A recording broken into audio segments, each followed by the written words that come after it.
Hello, everyone. Yes, technical issues were indeed vanquished. Hello, Sparky. Sorry about the delay, everyone. I went to stream and the computer said, nope, don't want to do it. And I was like, no, you will do it. I'll make you do it. I'll push the right buttons and you'll do what I tell you. And the computer said, no, I won't. Oh, I'm going to start freezing things and crashing things. And then it took a while to get that all resolved. But we're up, we're live, you can hear me. I hope you can hear me. You can hear me, right?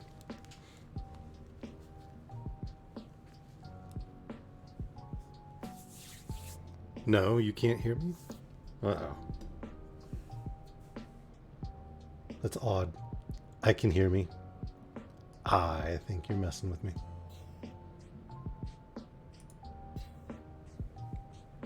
Can you guys believe that? Vela lying to me, saying that she can't hear me. Shame.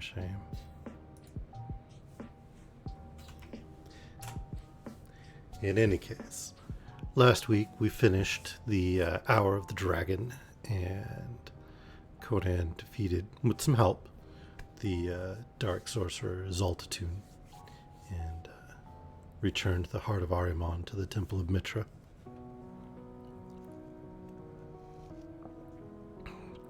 Today we will begin a new adventure with Conan called Beyond the Black River. I was going to do the Devil in Iron, but more technical difficulties prevented that too. The Kindle did not want to accept the upload from Gutenberg, so I don't know. Apparently this is just the day for everything getting screwed. In any case, wherever you are, whatever time it is, whether you're climbing into or out of bed, or dragging out the end of a long day at work, whatever it happens to be, it's obviously bedtime, and I'm very glad you're here with me.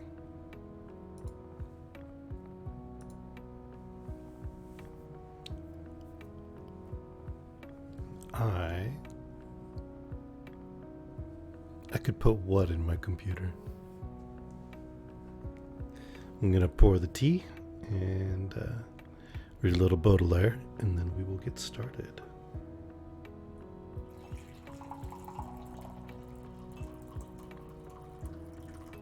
Ow, tea is hot.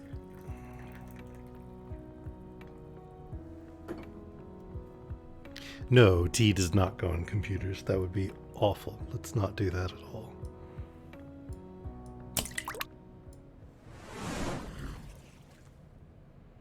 I'm not burning myself. That's not happening. I promise.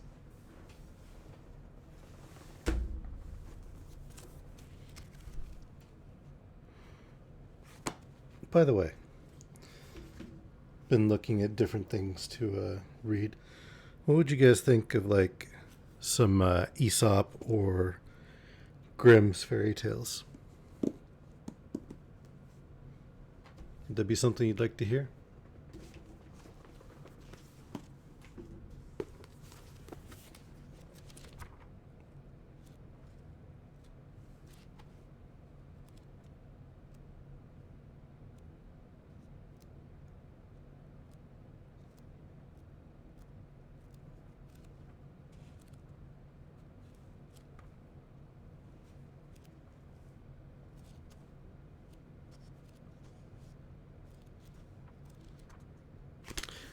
Okay, yes, definitely Baudelaire. I was looking at Keats, but my God, if you thought Rime of the Ancient Mariner was long.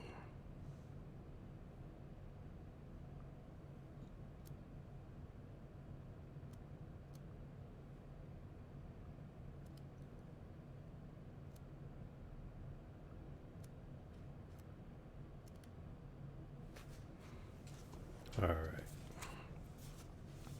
So today we'll be reading The Sun by Baudelaire. Charles Baudelaire, by the way, from The Flowers of Evil. along old terraces where blinds tint the masonry, each one a separate shelter for private luxury. When the cruel sun redoubles its sharp stroke, on street and hedgerow, on roof and brake, I walk alone, absorbed in my curious exercise, dueling with words that dodge in corners and byways, stumbling on rhymes as on crooked sets, colliding with a sudden clear line which dreams were past finding. The all-satisfying sun, anemia's enemy, gives life to the worm and the rose impartially, evaporating care and sending it skyward. He brings honey to the hive, and to the mute mind words. It is he who makes the ancient cripples young again, with the gaiety and gentleness of young children. He orders the harvest to increase and flourish, in that old heart where life is the perpetual wish. When he comes down into the city like a poet, transfiguring the values of things the most abject, he enters like royalty, unaccompanied by officials, all the palatial hotels and all the hospitals.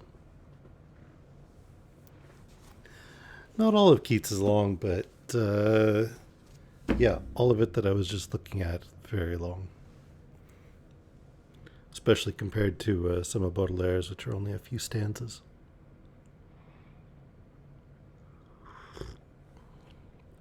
And we're already, a bit delayed by all the technical issues. So, no Keats today. I don't know, maybe I'll do a one-off session that's all poetry. Would you get, somebody would like that, right?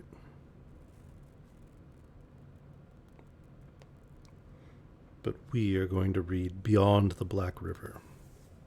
I had to go looking for a non-Weird Tales cover for this one, because the actual cover that it came out on was all about a story called The Horror in the Studio, which was evil spirit haunting a set in Hollywood. And so it looked nothing like a Conan story, because it was a stage with lights and stuff and an actress in a fancy dress from the 30s. Or maybe later than 30s, I suppose.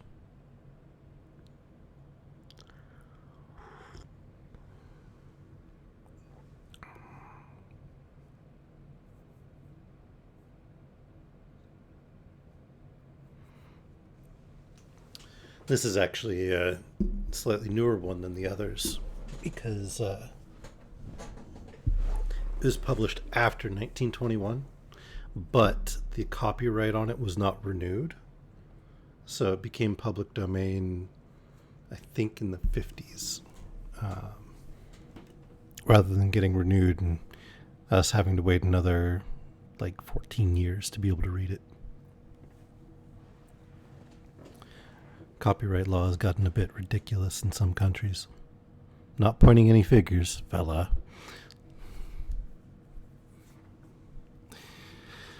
Chapter 1.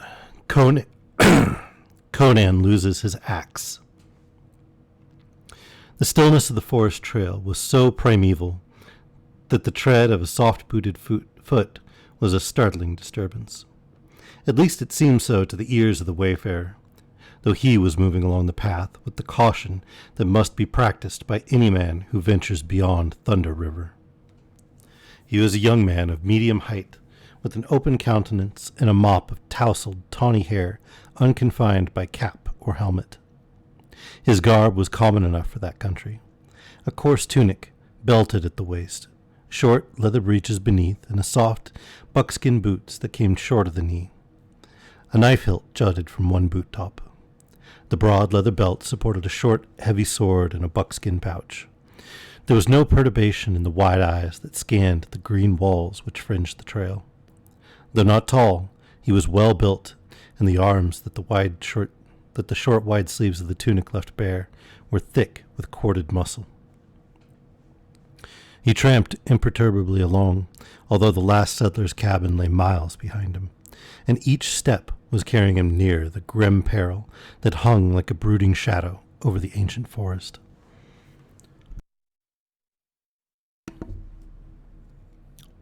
He was not making as much noise as it seemed to him, though he well knew that the faint tread of his booted feet would be like a tocsin of alarm to the fierce ears that might be lurking in the treacherous green fastness. His careless attitude was not genuine. His eyes and ears were keenly alert, especially his ears, for no gaze could penetrate the leafy tangle for more than a few feet in either direction. I get the feeling it's a thick forest. But it was instinct more than any warning by the external senses, which brought him up suddenly. "Hey, Gecko, I'm glad you made it.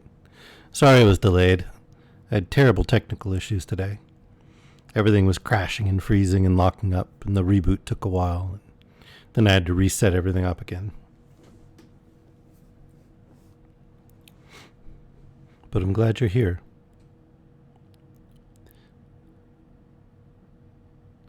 But it was instinct more than any warning by the external senses. "Hey, Alex. Wonderful to see you, my friend. How are you?" Which brought him up suddenly, his hand on his hilt. He stood stock still in the middle of the trail, unconsciously holding his breath, wondering what he had heard, and wondering if indeed he had heard anything. The silence seemed absolute. Not a squirrel chattered or bird chirped. Then his gaze fixed itself on a mass of bushes beside the trail a few yards ahead of him. There was no breeze, yet he had seen a branch quiver. The short hairs on his scalp prickled, and he stood for an instant undecided, certain that a move in either direction would bring death streaking at him from the bushes. A heavy chopping crunch sounded behind the leaves. The bushes were shaking violently, and simultaneously with the sound, an arrow arced erratically from among them and vanished among the trees along the trail. The wayfarer glimpsed its flight as he sprang frantically to cover. Crouching behind a thick stem, his sword quivering in his fingers, he saw the bushes part, and a tall figure stepped leisurely onto the trail. The traveler stared in surprise. The stranger was clad like himself in regard to boots and breeks, though the latter were of silk instead of leather. But he wore a sleeveless hauberk of dark mesh mail in place of a tunic, and a helmet perched on his black mane. That helmet held the other's gaze. It was without a crest, but adorned by short bull's horns. No civilized hand ever forged that headpiece. Nor was the face below it that of a civilized man, dark, scarred, with smoldering blue eyes. It was a face untamed as the primordial forest which formed its background. The man held a broadsword in his right hand, and the edges were smeared with crimson. "Come on out," he called, in an accent unfamiliar to the wayfarer. "All's safe now. There was only one of the dogs. Come on out." The other emerged dubiously and stared at the stranger. He felt curiously helpless and futile as he gazed on the proportions of the forest man. The massive, ironclad breast, and the arm that bore the reddened sword, burned dark by the sun, and ridged and corded with muscles. He moved with the dangerous ease of a panther. He was too fiercely supple to be a product of civilization, even of that fringe of civilization which composed the outer frontiers.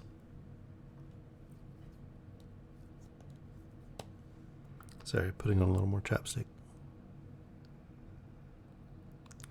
Turning, he stepped back to the bushes and pulled them apart. Still not certain just what had happened, the wayfarer from the east advanced and stared down into the bushes. A man lay there, a short, dark, thickly muscled man, naked except for a loincloth, a necklace of human teeth, and a brass armlet. A short sword was thrust into the girdle of the loincloth, and one hand still gripped a heavy black bow. The man had long black hair. That was about all the wayfarer could tell about his head, for his features were a mask of blood and brains. His skull had been split to the teeth. That would make recognition a little bit difficult. "Picked by the gods!" exclaimed the wayfarer. The burning blue eyes turned upon him. "Are you surprised?" "Why, they told me at Veltrium, and again at the settlers' cabins along the road, that these devils sometimes sneaked across the border, but I didn't expect to meet one this far in the interior." "You're only 4 miles east of Black River," the stranger informed him. They had been shot within a mile of Veltrium. No settler between Thunder River and Fort Tusculum is really safe. I picked up this dog's trail 3 miles south of the fort this morning, and I have been following him ever since. I came up behind him just as he was drawing an arrow on you. Another instant, and there'd have been a stranger in hell, but I spoiled his aim for him. The wayfarer was staring wide-eyed at the larger man, dumbfounded by the realization that the man had actually tracked down one of the forest devils and slain him unsuspected. That implied woodsmanship of a quality undreamed, even for Konohara. "You're one of the forest's garrisons?" he asked. "I'm no soldier. I draw the pay and rations of an officer of the line, but I do my work in the woods. Valanus knows I'm of more use ranging along the river than cooped up in the fort." Casually, the slayer shoved the body deeper into the thickets with his foot, pulled the bushes together, and turned away down the trail. The other followed him. "My name is Balthus," he offered. "I was at Veltrium last night. I haven't decided whether I'll take up a hide of land or enter fort service." "The best land near Thunder River is already taken," grunted the slayer. "Plenty of good land between Scalp Creek. You crossed it a few miles back, and the fort, but that's getting too devilish close to the river. The picks steal over to burn and murder, as that one did. They don't always come singly. Someday they'll try to sweep the settlers out of Konohara, and they may succeed. Probably will succeed. This colonization business is mad anyway. There's plenty of good land east of the Pisonian Marches. If the Aquilonians would cut up some of the big estates of their barons and plant wheat where now only deer are hunted, they wouldn't have to cross the border and take the lands of the Picts away from them." "That's queer talk from a man in the service of the governor of Konohara," objected Balthus. "It's nothing to me," the other retorted. "I'm a mercenary. I sell my sword to the highest bidder. I never planted wheat and never will, so long as there are other harvests to be reaped with the sword. But you Hyborians have expanded as far as you'll be allowed to expand. You've crossed the marches, burned a few villages, exterminated a few clans, and pushed back the frontier to Black River. But I doubt if you'll even be able to hold what you've conquered, and you'll never push the frontier any further westward. Your idiotic king doesn't understand conditions here. He won't send you enough reinforcements, and there are not enough settlers to withstand the shock of a concerted attack from across the river." I kind of feel like this is set in Aquilonia, but before Conan took the throne.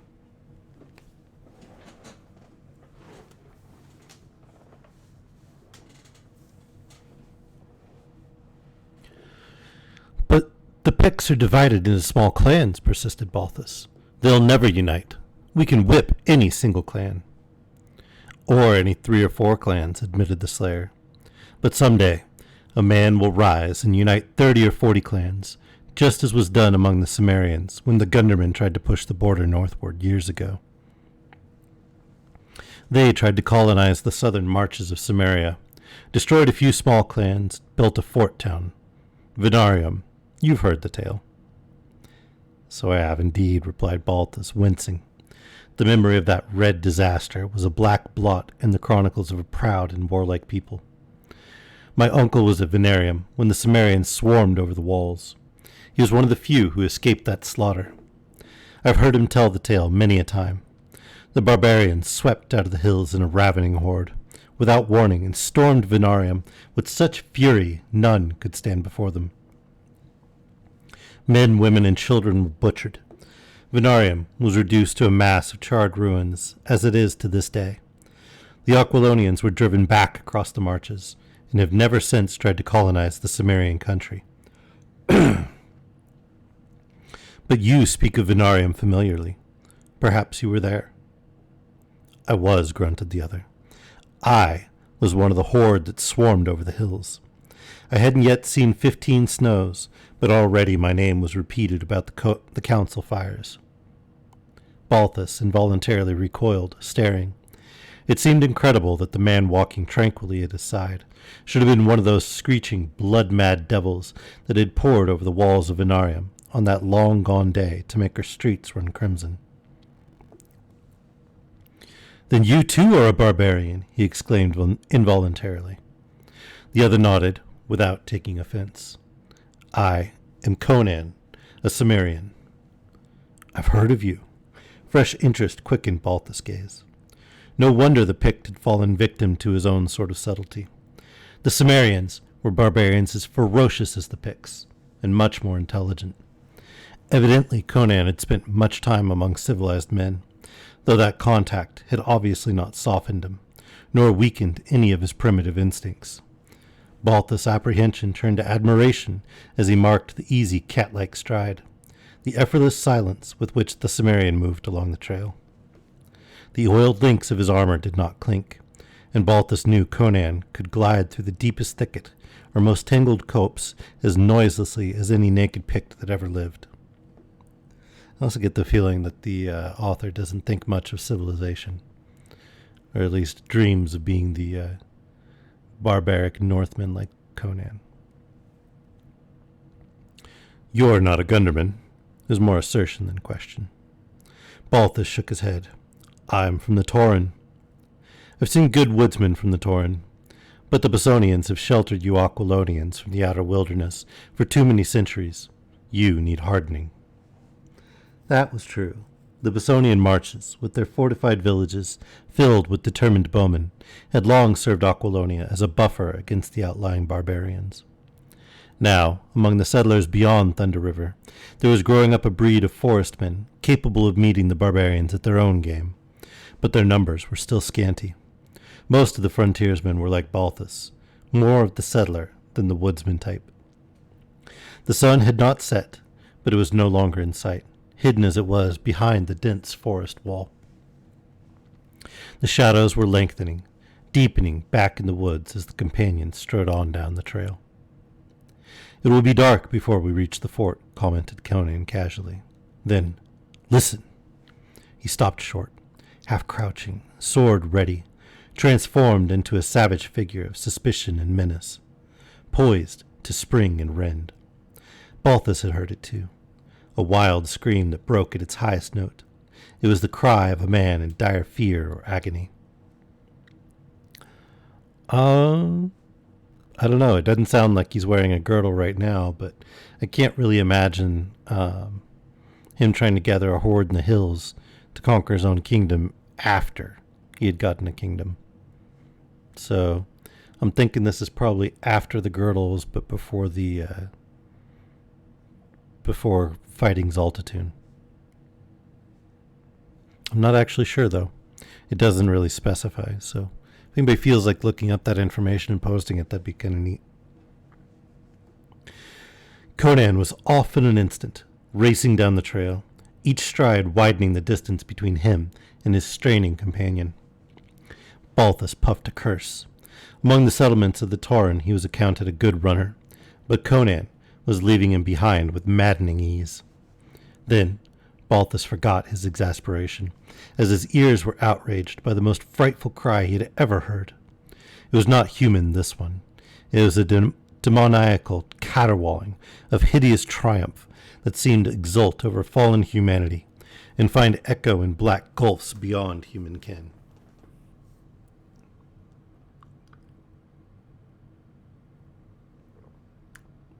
I'll read that again. That was a hell of a description of a scream. It was a demoniacal caterwauling of hideous triumph that seemed to exult over fallen humanity and find echo in black gulfs beyond human ken. That's awesome. Balthus faltered in his stride, and clammy sweat beaded his flesh.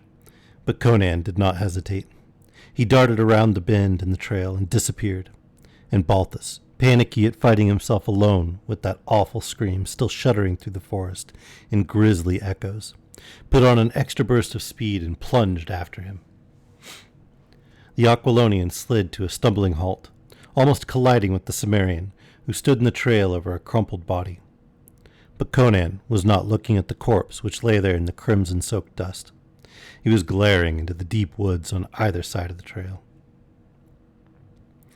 Balthus muttered a horrified oath. It was the body of a man which lay there in the trail, a short, fat man, clad in the gilt-worked boots and, despite the heat, the ermine-trimmed tunic of a wealthy merchant. His fat, pale face was set in a stare of frozen horror. His thick throat had been slashed from ear to ear as if by a razor-sharp blade. The short sword, still in its scabbard, seemed to indicate that he had been struck down without a chance to fight for his life. "A Pict?" Balthus whispered, as he turned to peer into the deepening shadows of the forest. Conan shook his head and straightened to scowl down at the dead man. "A forest devil. This is the 5th by Crom." "What do you mean?" "Did you ever hear of a Pictish wizard called Zogar Sag?" Balthus shook his head uneasily. "He dwells in Gwawela, the nearest village across the river. 3 months ago he hid beside this road and stole a string of pack mules from a pack train bound for the fort. Drugged their drivers somehow. The mules belonged to this man." Conan casually indicated the corpse with his foot. "Tiberius, a merchant of Velitrium. They were loaded with ale kegs, and old Zogar stopped to guzzle before he got across the river. A woodsman named Soractus trailed him and led Valanus and 3 soldiers to where he lay dead drunk in a thicket. At the importunities of Tiberius, Valanus threw Zogar Sag into a cell, which is the worst insult you can give a Pict. He managed to kill his guard and escape, and sent back word that he meant to kill Tiberius and the 5 men who captured him in a way that would make Aquilonians shudder for centuries to come. Well, Soractus and the soldiers are dead. Soractus was killed on the river, the soldiers in the very shadow of the fort, and now Tiberius is dead. No Pict killed any of them. Each victim, except Tiberius, as you see, lacked his head, which no doubt is now ornamenting the altar of Zogar Sag's particular god." "How do you know they weren't killed by the Picts?" demanded Balthus. Conan pointed to the corpse of the merchant. "You think that was done with a knife or a sword? Look closer, and you'll see that only a talon could have made a gash like that. The flesh is ripped, not cut." "Perhaps a panther," began Balthus, without conviction. Conan shook his head impatiently. "A man from the Tauren couldn't mistake the mark of a panther's claws. No, it's a forest devil summoned by Zogar Sag to carry out his revenge. Tiberius was a fool to start for Velitrium alone, and so close to dusk. But each one of the victims seemed to be smitten with madness just before doom overtook him. Look here, the signs are plain enough. Tiberius came riding along the trail on his mule, maybe with a bundle of choice otter pelts behind his saddle to sell in Velitrium, when the thing sprang on him from behind that bush. See where the branches are crushed down? Tiberius gave one scream, and then his throat was torn open, and he was selling his otter skins in hell. The mule ran away into the woods. Listen, even now you can hear him thrashing about under the trees. The demon didn't have time to take Tiberius's head. It took fright as we came up." "As you came up," amended Balthus. "It must not be a very terrible creature if it flees from one armed man. But how do you know it was not a Pict with some kind of a hook that rips instead of slicing? Did you see it?" "Tiberius was an armed man," grunted Conan. "If Zogar Sag can bring demons to aid him, he can tell them which men to kill and which to let alone. No, I didn't see it. I only saw the bushes shake as it left the trail. But if you want further proof, look here." The slayer had stepped into the pool of blood in which the dead man sprawled. Under the bushes at the edge of the path, there was a footprint made in blood on the hard loam. "Did a man make that?" demanded Conan. Balthus felt his scalp prickle. Neither man nor any beast that he had ever seen could have left that strange, monstrous, 3-toed print that was curiously combined of the bird and the reptile, yet a true type of neither. He spread his fingers above the print, careful not to touch it, and grunted explosively. He could not span the mark. It was a T-Rex, or a raptor. "What is it?" he whispered. "I never saw a beast that left a spoor like that." "Nor any other sane man," answered Conan grimly. "It's a swamp demon. They're thick as bats in the swamps beyond Black River. You can hear them howling like damned souls when the wind blows strong from the south on hot nights. What shall we do? Asked the Aquilonian, peering uneasily into the deep blue shadows. The frozen fear on the dead countenance haunted him. He wondered what hideous head the wretch had seen thus thrust, grinning from among the leaves, to chill his blood with terror. No use to try and follow a demon, grunted Conan, drawing a short woodsman's axe from his girdle. Well, there's one of the girdles, Panda. I tried tracking him after he killed Soractus. I lost his trail within a dozen steps. He might have grown himself wings and flown away, or sunk down through the earth to hell. I don't know. I'm not going after the mule either. It'll either wander back to the fort, or to some settler's cabin. As he spoke, Conan was busy at the edge of the trail with his axe. With a few strokes, he cut a pair of saplings, 9 or 10 feet long, and denuded them of branches. Then he cut a length from a serpent-like vine that crawled among the bushes nearby, and making one end fast to one of the poles, a couple feet from the end, whipped the vine over the other sapling and interlaced it back and forth. In a few moments, he had a crude but strong litter. The demon isn't going to get Tiberius's head if I can help it, he growled. We'll carry the body into the fort. It isn't more than 3 miles. I never liked the fat fool, but we can't have Pictish devils making so cursed free with men's heads. The Picts were a barbaric race, but the bordermen never spoke of them. I had to strongly edit that sentence, sorry. Balthus took the rear end of the litter, onto which Conan unceremoniously dumped the unfortunate merchant, and they moved on down the trail as swiftly as possible. Conan made no more noise laden with their grim burden than he had made when unencumbered. He had made a loop with the merchant's belt at the end of the poles, and was carrying his share of the load with one hand, while the other gripped his naked broadsword, and his restless gaze roved the sinister walls about them. The shadows were thickening. A darkening blue mist blurred the outlines of the foliage. The forest, deepened in the twilight, became a blue haunt of mystery, sheltering unguessed things. They had covered more than a mile, and the muscles in Balthus' sturdy arms were beginning to ache a little, when a cry rang shuddering from the woods, whose blue shadows were deepening into purple. Conan started convulsively, and Balthus almost let go of the poles. "A woman!" cried the younger man. "Great Mitra! A woman!" cried out then. A settler's wife, straying in the woods, snarled Conan, setting down his end of the litter. "Looking for a cow, probably, and stay here." He dived like a hunting wolf into the leafy wall. Balthus' hair bristled. "Stay here alone, with this corpse, and a devil hiding in the woods," he yelped. "I'm coming with you." And suiting action to words, he plunged after the Cimmerian. Conan glanced back at him, but made no objection, though he did not moderate his pace to accommodate the shorter legs of his companion. Balthus wasted his wind in swearing as the Cimmerian drew away from him again, like a phantom between the trees. And then Conan burst into a dim glade and halted crouching, lips snarling and sword lifted. "What are we stopping for?" panted Balthus, dashing the sweat out of his eyes and gripping his short sword. "That scream came from this glade, or nearby," answered Conan. "I don't mistake the location of sounds, even in the woods. But where?" Abruptly the sound rang out again, behind them, in the direction of the trail they had just quitted. It rose piercing and pitifully, the cry of a woman in frantic terror, and then, shockingly, it changed to a yell of mocking laughter that might have burst from the lips of a fiend of lower hell. "What in Mitra's name?" Balthus' face was a pale blur in the gloom.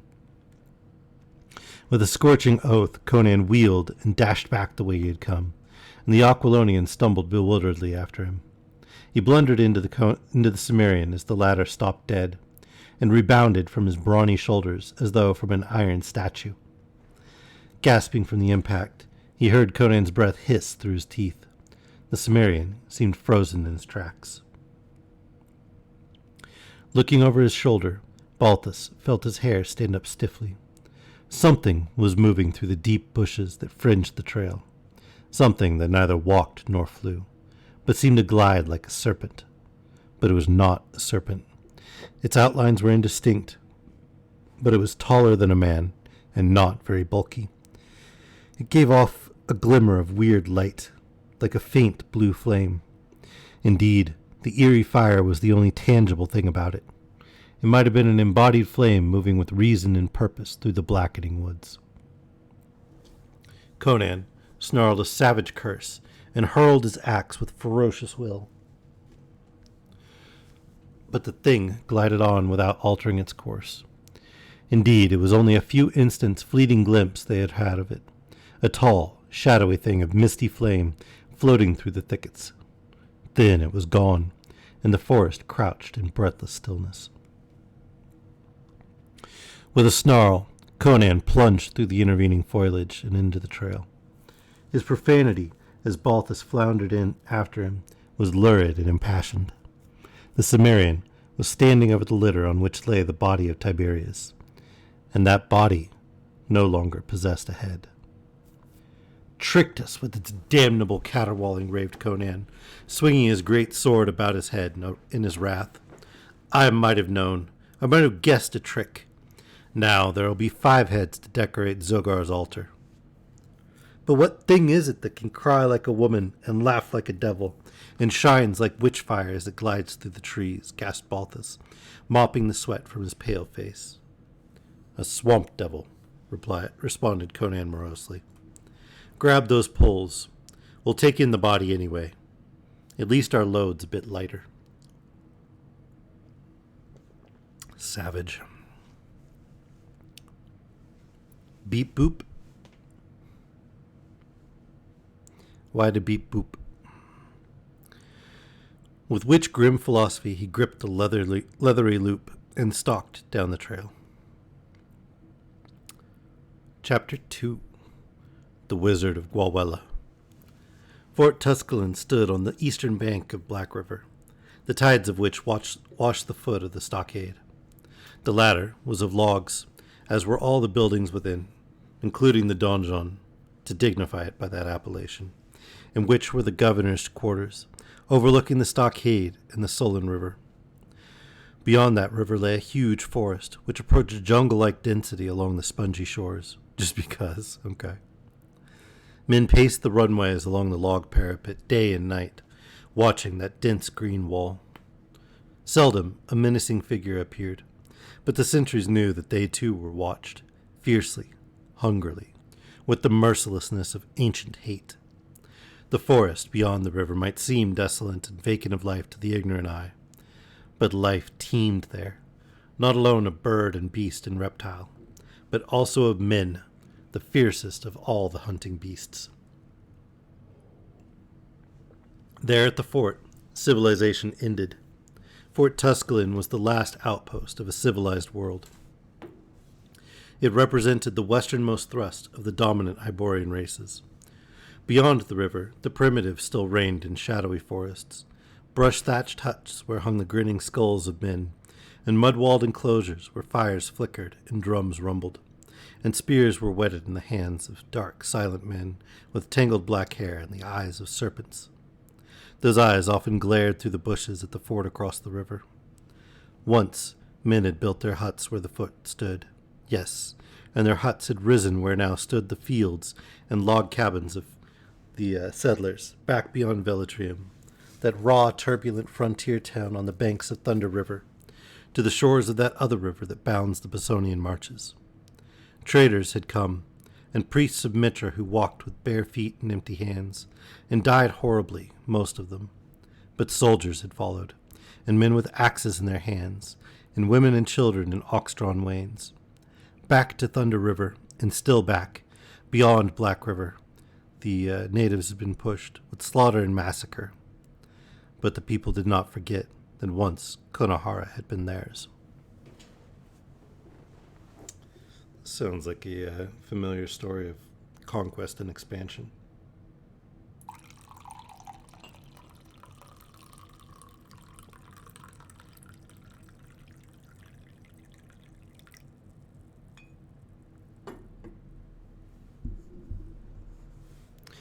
Sounds kind of like he's pulling stories from your westward expansion in your country, Velo.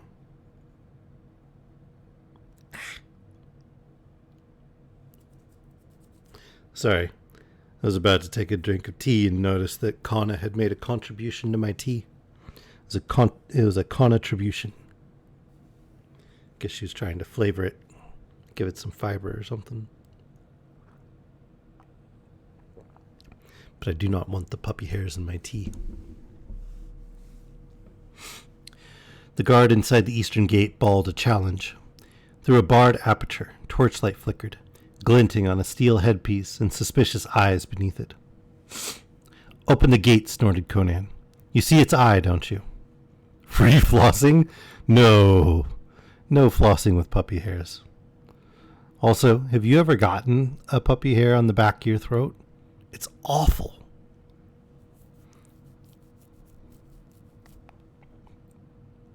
Especially if it had been one in the tea, because I've got a bunch of honey in the tea. That'd be terrible. No, thank you. Military discipline put his teeth on edge. The gate swung inward, and Conan and his companion passed through. Balthus noted that the gate was flanked by a tower on each side, the summits of which rose above the stockade. He saw loopholes for arrows. The guardsmen grunted as they saw the burden borne between the men. Their pikes jangled against each other as they thrust shut the gate, chin on shoulder, and Conan asked testily, "Have you never seen a headless body before?" The face of the soldiers were pallid in the torchlight. "That's Tiberius," blurted one. "I recognize that fur-trimmed tunic. Valerius here owes me 5 lunas. I told him Tiberius had heard the loon call when he rode through the gate on his mule with his glassy stare. I wagered he'd come back without his head." Conan grunted enigmatically, motioned Balthus to ease the litter to the ground, and then strode off toward the governor's quarters, with the Aquilonian at his heels. The tousle-headed youth stared about him eagerly and curiously, noting the rows of barracks along the walls, the stables, the tiny merchant stalls, the towering blockhouse, and the other buildings, which the open square in the middle where the soldiers drilled, and where now fires danced and men off duty lounged. These were now hurrying to join the morbid crowd gathered about the litter at the gate. The rangy figures of Aquilonian pikemen and forest runners mingled with the shorter, stockier forms of Bossonian archers. He was not greatly surprised that the governor received them himself. Autocratic society with its rigid caste laws lay east of the marshes. Volanus was still a young man, well-knit, with a finely chiseled countenance already carved into sober cast by toil and responsibility. "You left the fort before daybreak, I was told," he said to Conan. "I had begun to fear that the Picts had caught you at last." "When they smoke my head, the whole river will know it," grunted Conan. "They'll hear Pictish women wailing their dead as far as Velitrium. I was on a lone scout. I couldn't sleep. I kept hearing drums talking across the river." "They talk each night," reminded the governor, his fine eyes shadowed, as he stared closely at Conan. He had learned the unwisdom of discounting wild men's instincts. "There was a difference last night," growled Conan. "There has been ever since Zogar Sag got back across the river. We should either have given him presents or sent him home, or else hanged him," sighed the governor. "You advise that, but it's hard for you Hyborians to learn the ways of the outlands," said Conan.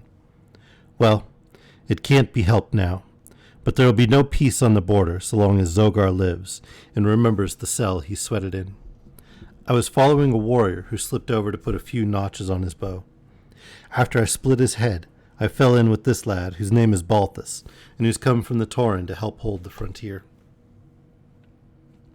Volanus approvingly eyed the young man's frank countenance and strongly knit frame. "I'm glad to welcome you, young sir.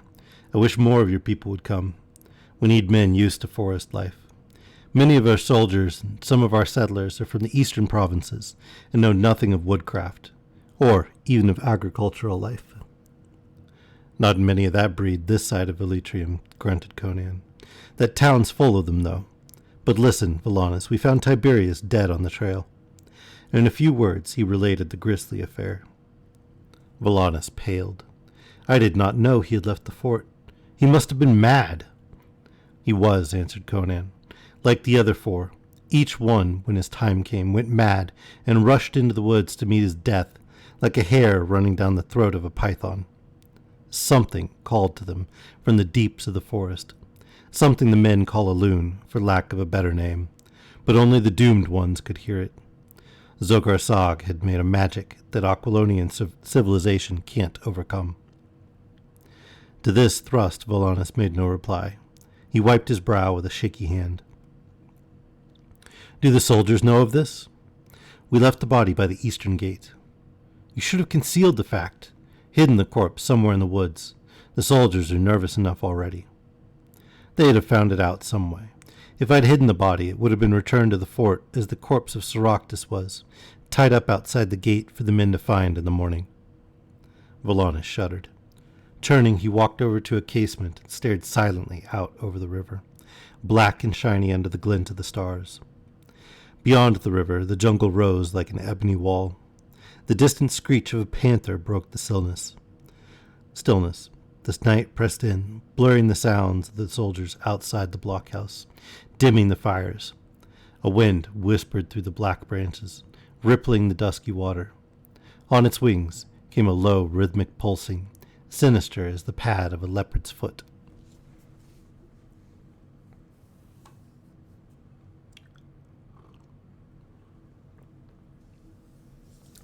After all, said Volanus, as if speaking his thoughts aloud, what do we know? What does anyone know of the things that jungle may hide? We have dim rumors of great swamps and rivers, and a forest that stretches on and on over everlasting plains and hills, to end at last on the shores of the western ocean. But what things lie between this river and that ocean we dare not even guess. No man has ever plunged deep into that vastness and returned alive to tell us what he found. No civilized man, anyway. We are wise in our civilized knowledge, but our knowledge extends just so far, to the western bank of that ancient river. Who knows what shapes, earthly and unearthly, may lurk beyond the dim circle of light our knowledge has cast?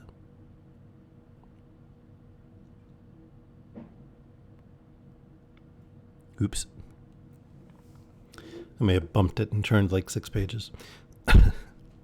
Who knows what gods are worshipped under the shadows of that heathen forest, or what devils crawl out of the black ooze of the swamps? Who can be sure that all the inhabitants of that dark country are natural? Zogar Sag, a sage of the eastern cities, would sneer at his primitive magic-making as the mummery of a faker, yet he is driven mad and killed 5 men in a manner no man can explain. I wonder if he himself is wholly human. If I can get within axe-throwing distance of him, I'll settle that question, growled Conan, helping himself to the governor's wine, and pushing a glass toward Balthus, who took it hesitatingly, and with an uncertain glance toward Volanus. The governor turned toward Conan and stared at him thoughtfully. The soldiers, who do not believe in ghosts or devils, he said, are almost in a panic of fear. You, who believe in ghosts and ghouls and goblins and all manner of uncanny things, do not seem to fear any of the things in which you believe. There's nothing in the universe cold steel won't cut, answered Conan. I threw my axe at the demon, and he took no hurt, but I might have missed in the dusk, or a branch deflected its flight. I am not going out of my way looking for devils, but I wouldn't step out of my path to let one go by. Volanus lifted his head and met Conan's gaze squarely. Conan, more depends on you than you realize. You know the weakness of this province, a slender wedge thrust into the untamed wilderness. You know that the lives of all the people west of the marches depend on this fort. Were it to fall, red axes would be splintering the gates of Velitrium before a horseman could cross the marches. His Majesty, or His Majesty's advisers, have ignored my plea that more troops be sent to hold the frontier. They know nothing of border conditions, and are averse to expending any more money in this direction. The fate of the frontier depends upon the men who now hold it. You know that most of the army which conquered Konohara has been withdrawn. You know the force left me is inadequate, especially since that devil Zogar Sag managed to poison our water supply, and 40 men died in one day. Many of the others are sick, or have been bitten by serpents or mauled by wild beasts, which seem to swarm in increasing numbers in the vicinity of the fort. The soldiers believe Zogar's boast that he could summon the forest beasts to slay his enemies. I have 300 pikemen, 400 Bessonian archers, and perhaps 50 men who, like yourself, are skilled in woodcraft. They are worth 10 times their number of soldiers, but there are so few of them. Frankly, Conan, my situation is becoming precarious. The soldiers whisper of desertion. They are low-spirited, believing Zogar Sag has loosed devils upon us. They fear the black plague with which he threatened us, the terrible black death of the swamplands. When I see a sick soldier, I sweat with fear of seeing him turn black and shrivel and die before my eyes. Conan, if the plague is loosed upon us, the soldiers will desert in a body. The border will be left unguarded, and nothing will check the sweep of the hordes to the very gates of Elytrium, maybe beyond. If we cannot hold the fort, how can they hold the town? Conan, Zogar Sag must die if we are to hold Konohara. You have penetrated the unknown deeper than any other man in the fort. You know where Gwawela stands, and something of the forest trails across the river. Will you take a band of men tonight and endeavor to kill or capture him? Oh, I know it's mad. There isn't more than one chance in 1,000 that any of you will come back alive. But if we don't get him, it's death for us all. You can take as many men as you wish. 12 men are better for a job like that than a regiment, answered Conan. 500 men couldn't fight their way to Gwawela and back, but 12 might slip in and out again. Let me pick my men. I don't want any soldiers. Let me go, eagerly exclaimed Balthus. I've hunted deer all my life on the Tauren. All right, Valanis. We'll eat at the stall where the foresters gather, and I'll pick my men. We'll start within an hour, drop down the river in a boat to a point below the village, and then steal upon it through the woods. If we live, we should be back by daybreak.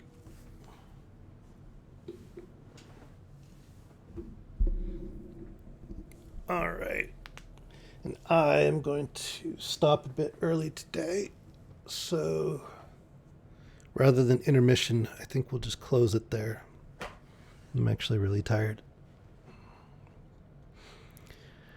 Oh, my throat's a bit sore and scratchy. I suppose I owe you all a question. Got a bit thrown off by the computer crashing and freezing.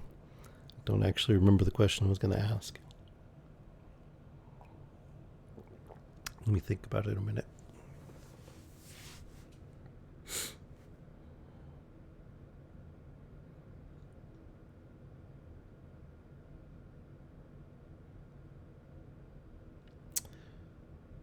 What was the name of the nymph who raised Santa Claus in the Santa Claus origin story that we read? That's the giveaway question for today.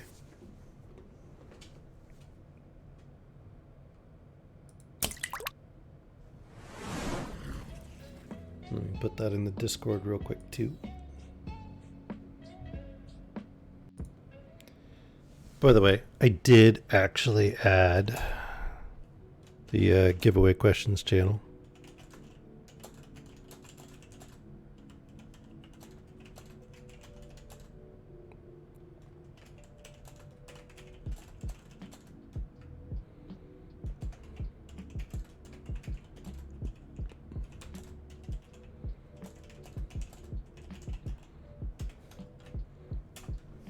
There we go. All right. And if you're listening on the VOD or you haven't already joined, the Discord is listed on this page, and we'll throw it in the chat real quick. You can find the questions there, and that is where you DM me to answer the questions. First right answer to any of the questions gets a bonus point, and you have until the end of the month to submit your answers. I'll tally up the scores then, and the winner will get one or more Steam games that are played by our community or that are just cool games if you have all the ones that we play already. The specifics of it depend on what you have in your Steam library, so that's why I haven't named the particular games. But It'll be a couple of them. It'll be fun. All right. Have an excellent day, morning, afternoon, evening, middle of the night, whatever it is, wherever you are. And it's obviously bedtime. And thank you for joining me. Good night.